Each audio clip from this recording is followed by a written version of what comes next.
So today we'll be discussing how many types of data types are in Java. So mainly we have two types. One is primitive and another one is non-primitive data types. So the primitive ones which are the ones which are very easy to use, like boolean, char, byte, short, int, long, float, and double. Okay, non-primitive are somewhat which is not that easy to use in compared to the primitive data type. So we have string, arrays, classes, interfaces. Okay, so these are quite tough to use in comparison to the primitive one. Okay, so today we'll be discussing all the primitive data types. So we have byte, short, int, long, float, double, and char. Okay, so byte is the smallest unit we can say in data types.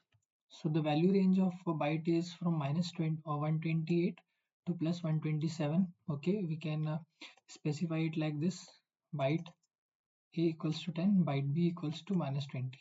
Okay, range is very less, so it will take less memory if we use byte. So if there's a variable which contains very small values, in that case we can use byte, so it will take less memory. Okay, and after that we have short. The value range of short lies between minus 32,768 to plus 32767. Okay, we can specify it like short s 10,000 and short r equals to minus 5,000. Okay, and after that we have integer. Int means integer. Value range of integer is 2147483,648. Okay, that is minus 2 to the power 31 to 2147483,647. That is 2 to the power 31. Okay, and how to specify this? It is like int a equals to 1 lakh, int b equals to minus 2 lakh, 20 lakh, like that we can mention. Okay, because we have this much range. After that we have long. Long means like it is a we can say how to specify is like long int. We can say it is like long integer, means if we have a lot of values, like we cannot just count. So you can see the value range of this one is minus 922337203685477580. That is minus 2 to the power 63. Okay, so if we have this much big values in our database, so in that case we should go for long, that is more than integer. Okay, it is kind of long integer, 292233720036.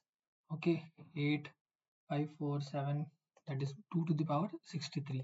Okay, so for long value we use long integer. Okay, after that we have float. So float is nothing but it's kind of decimal values.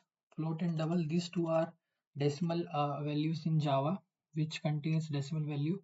I can write like float a equals to 3.2. Okay, so this is a float value. Okay, it can contain two values after the decimal, that is float, and double, can say double d equals to 3.5678. It can take up to 8 bytes and all total. Okay, so these are the two decimal value. So you can mention like if you have a big value which is in decimal, so in that case we use double. If you have a quite a small value in decimal only, so we'll go for the float value. So value range is unlimited, like we can use any big number. Okay, there's no limit in this. Float and double both are like value range is unlimited, and double data type is double precision is 64-bit, and for float data type it is single precision is 32-bit. Okay, you can specify like this: float this, double this. So big value I will mention like this.